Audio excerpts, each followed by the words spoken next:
Welcome back sa aking YouTube channel, guys. This is Neneng Cell. For today's video ay mag-hover na naman ako ng aming carpet. So, guys, yung maganda lang dito pag nasa abroad ka is kung kompleto yung gamit yung amo mo sa paglilinis. Kaya ako hindi naman mahirap pag mag-hover ka ng carpet ay may maglinis ng carpet, is may hover naman sila. Mabilis lang siya matapos, guys. Tapos yung hover ay pwede mo rin i-hover sa sahig para kahit na hindi ka na magwalis, hover na lang ang gagamitin mo. At least hindi mahirap at saka mabilis matapos. So, that's it, guys. Titingnan nyo ako. Look at me na mag-hover ako ng aming carpet. Ate Sisi, anong ginagawa mo? Ha? Ano ba sa tingin mo nang ginagawa mo dito? Ito, ano pa? Nagawalis? O nagtatanim ay hindi mali?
Hello, guys. Diyan ko kakita, katimbang. Pagkatapos mo magsunod sa bagon nga magdulong ka mga gamit.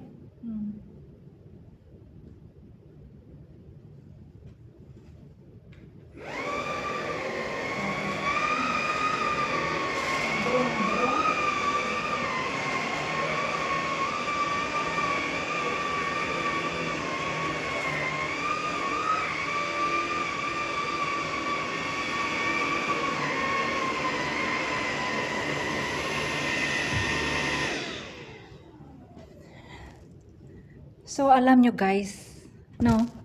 Kahit na nagtatrabaho tayo sa loob ng bahay sa ibang bansa, pag ganito ang gamit ng amo mo sa bahay, hindi mahirap magtrabaho ng ito. Hindi naman masyadong mahirap kasi lahat ng mga gamit ng amo ay machine. Pag maglinis ka ng carpet, mayroon naman silang ganito, machine. Hubirin mo lang. Mabilis lang matanggal yung mga alikabok. Tapos, pag magmap ka sa sahig, pwede din ito gamitin. Imamap mo. Ito yung hover. Pag sa kortina, mayroon din silang hover na para sa kortina. Pag sa toilet, buhusan mo lang ng tubig. Tapos may ganyan, may din sila na para pampaano ng tubig. Mabilis lang, hindi naman mahirap. So, kailangan tiis-tiis lang, guys, na malayo sa pamilya. No, kahit na may mismo sila pero wala kang magawa, malayo, hindi man pwede na uuwi ka araw-araw. So, yun lang ang nating mga OFW, mahirap malayo sa pamilya. Pero okay lang, pasanayan lang yan. Kumbaga, matirang matibay. So, thank you for watching, guys. Hanggang sa muli. Babush! Yeah. Bring you home. Yeah, come on.